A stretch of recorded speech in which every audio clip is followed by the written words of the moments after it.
ಯಾಕೆ ನಮ್ಮ ಭವ್ಯವಾದ ಅರಮನೆಯಲ್ಲಿ ನಿಮಗೆ ಯಾವ ತರದು ಹಕ್ಕು ಇಲ್ಲ ಇಲ್ಲ. ಕರಿಯ ಹರಾಮದ ಗೂಳು ತಿಂದು ಸೊಕ್ಕು ಬಂತಲ್ಲ ನಾಯ ಮಗನೇ,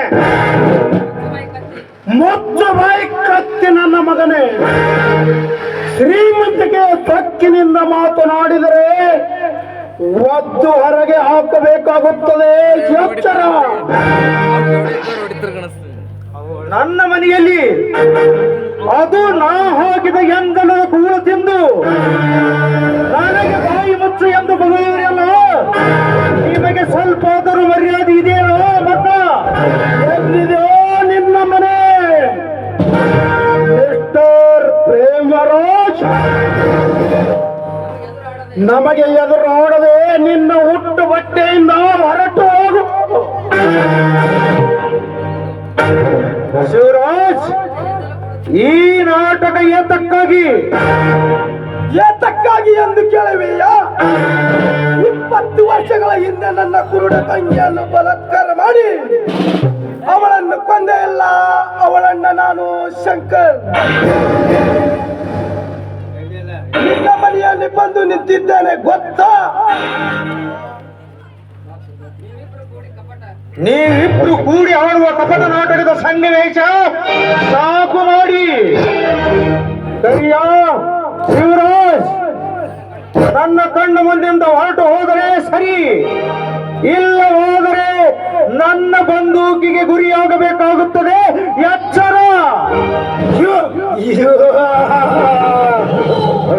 ನಿನ್ನ ಕೊಟ್ಟ ಬೆದರಿಕೆಗೆ ಹೆದರುವರು ನಾವಲ್ಲ. ಪ್ರೇಮರಾಜ್, ನಾನು ಯಾರಂತ ಕೇಳ್ತೀಯಲ್ಲ, ನಾನು ಯಾರಂತ ಹೇಳುತ್ತೇನೆ ಕೇಳು. 18 ವರ್ಷಗಳ ಹಿಂದೆ ನನ್ನ ತಂದೆಯ ಆಸ್ತಿಯನ್ನು ಎತ್ತಿ ಹಾಕಿ ನನ್ನ ತಂದೆಯನ್ನು ಕೊಂದು, ನನ್ನ ತಂದೆ ಆಕ್ಸಿಡೆಂಟ್ನಲ್ಲಿ ಸತ್ತು ಹೋದ ಎಂದು ಹೇಳಿದೆಯಲ್ಲ, ಸತ್ತು ಹೋದ ಮಲ್ಲಪ್ಪನ ಮಗ ಶಿವರಾಜ್ ಅಂತ ತಿಳಿತೇ? ಆಡುವ ಒಂದೊಂದು ಮಾತುಗಳನ್ನು ನನ್ನನ್ನು ಹುಚ್ಚನಾಗಿ ಮಾಡುತ್ತಿವೆ. ನಾನು ಹುಚ್ಚನಾಗುವ ಪೂರ್ವದಲ್ಲಿ ದಯವಿಟ್ಟು ಇಲ್ಲಿಂದ ಹೊರಟು ಹೋಗಿ, ಇಲ್ಲವಾದರೆ ನನ್ನ ಗುಂಡಿಗೆ ಗುರಿಯಾಗಬೇಕಾಗುತ್ತದೆ. ಜೋಕೆ, ಈಗ ನಾವು ಇಲ್ಲಿಂದ ಸುಮ್ಮನೆ ಹೊರಟು ಹೋಗಲು ಬಂದಿಲ್ಲ.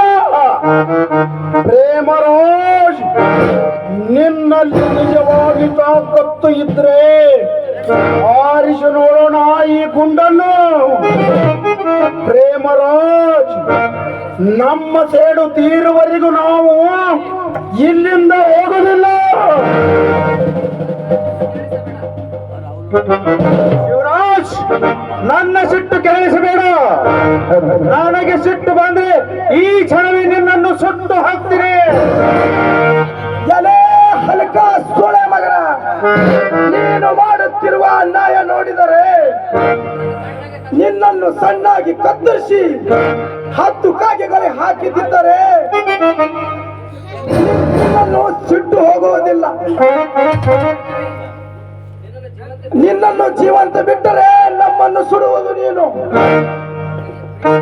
ಕರಿಯ, ಪ್ರೇಮರಾಜನ ಎದುರಿಗೆ ನಿಂತು ಮಾತನಾಡಿದವರು ಈ ಜಗದಲ್ಲಿ ಬದುಕಿದವರು ಯಾರೂ ಇಲ್ಲ. ನಾನು 3 ಎಣಿಸುವುದರೊಳಗಾಗಿ ನೀನು ನನ್ನ ಮನೆ ಬಿಟ್ಟು ಹೋದರೆ ಸರಿ, ಇಲ್ಲದಿದ್ದರೆ ನನ್ನ ಗುಂಡಿಗೆ ಗುರಿಯಾಗಬೇಕಾಗುತ್ತದೆ.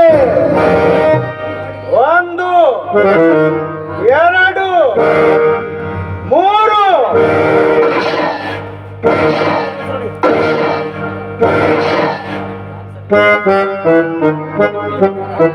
ನೋಡಿದ್ಯಾ ಶಿವರಾಜ್, ನಾ ಇಟ್ಟ ಗುರಿ ಎಂದಿಗೂ ತಪ್ಪುವುದಿಲ್ಲ. ನೀನು ಸುಮ್ಮನೆ ಇಲ್ಲಿಂದ ಹೊರಟು ಹೋದರೆ ಸರಿ, ಇಲ್ಲವಾದರೆ ಗುಂಡಿಗೆ ಗುರಿಯಾಗಬೇಕಾಗುತ್ತದೆ.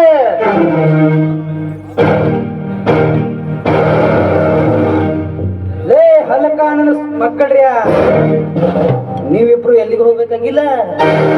ನಿಮ್ಮಿಬ್ಬರಿಗೂ ನಾನೇ ಒಂದು ಗತಿ ಕಾಣಿಸ್ತೀನಿ ಮಕ್ಕಳ. ಲಕ್ಷ್ಮಣ, ದಯವಿಟ್ಟು ನನ್ನನ್ನು ಬಿಟ್ಟು ಬಿಡು. ನಾನು ತಪ್ಪು ಮಾಡಿದ್ದೇನೆ.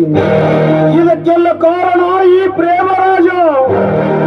ಪ್ರೇಮರಾಜನ್ನು ಸುಮ್ಮನೆ ಬಿಡಬೇಡ ಲಕ್ಷ್ಮಣ, ಸುಮ್ಮನೆ ಬಿಡಬೇಡ.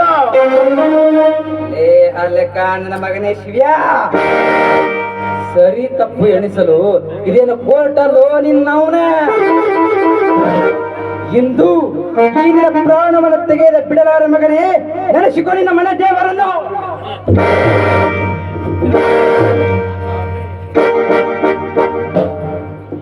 ಏನಲೇ ನನ್ನ ಮಗನೇ, ಈಗ ನಿನ್ನ ಸಾರದಿ ನೆನೆಸ್ಕೊ ಮಗನೇ, ನಿನ್ನ ಮನೆ ದೇವರನ್ನು ನೆನೆಸ್ಕೊ.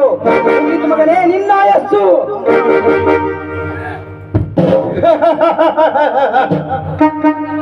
ಅವನನ್ನು ಕೊಂದೆ ಎಂದು ಮಾತ್ರಕ್ಕೆ ಹೆಮ್ಮೆ ಪಟ್ಟುಕೊಳ್ಳಬೇಡ. ಏಕೆ ಗಂಟಲು ಹರಿದುಕೊಳ್ಳುವೆ? ಮರು ಮಾತನಾಡದೆ ಹೊರಟು ಹೋಗು ಇಲ್ಲಿಂದ. ಪ್ರೇಮರಾಜ್, ಇದು ನನ್ನ ಜೀವನದ ಮೊದಲ ಸೇಡು. ಈ ನಿನ್ನ ರುಂಡವನ್ನು ತೆಗೆದೆ ನಾನು ಹೋಗಲಾರೆ. ದೇವರಂತ ನನ್ನ ಅಣ್ಣ ಅತ್ತಿಗೆಯನ್ನು ಕೊಂದ ನಿನ್ನ ಎದೆ ಸೀಳಲು ಬಂದಿರುವ ಮಗನೇ ದೇವರ ಪ್ರೇಮರಾಜ್, ಅವರ ಸಾವಿನ ಸೇಡು ನನ್ನ ದೇಹದಲ್ಲಿ ಸೇಡಿನ ಜ್ವಾಲೆಯಾಗಿ ಮತ್ತೆ ತಗತಗದೆ ಉರಿಯುತ್ತಿದೆ ಮಗನೇ, ತಗತಗದೆ ಉರಿಯುತ್ತಿದೆ.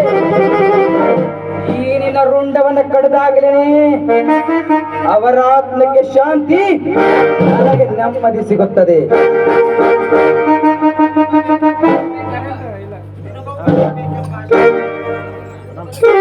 ನಿನಗೂ ಬದುಕಬೇಕೆಂಬ ಆಸೆ ಇಲ್ಲ ಅಂತ ಕಾಣುತ್ತದೆ ಲಕ್ಷ್ಮಣ್.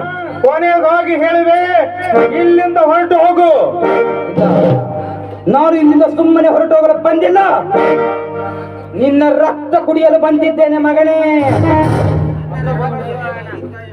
ನನ್ನ ರಕ್ತ ಕುಡಿಯಲು ನಿನ್ನಿಂದ ಅಷ್ಟೇ ಅಲ್ಲ, ನಿಮ್ಮ ಅಪ್ಪನಿಂದಲೂ ಸಾಧ್ಯವಿಲ್ಲ. ಏನಂದೆ ಮಗನೇ? ನಾ ಮಾಡಿದ ಪ್ರತಿಜ್ಞೆಯ ಫಲ ನನಗೆ ದೊರೆಯಲೇಬೇಕು. ಪ್ರೇಮರಾಜ್, ಇಂದು ನಿನ್ನ ಶ್ರೀಮಂತರ ಬಾಳಿಕೆಗೆ ಅಂತ್ಯವಾಗಲಿದೆ. ನೆನೆಸಿಕೊ ಮಗನೇ ನಿನ್ನ ಮನೆ ದೇವರನ್ನು.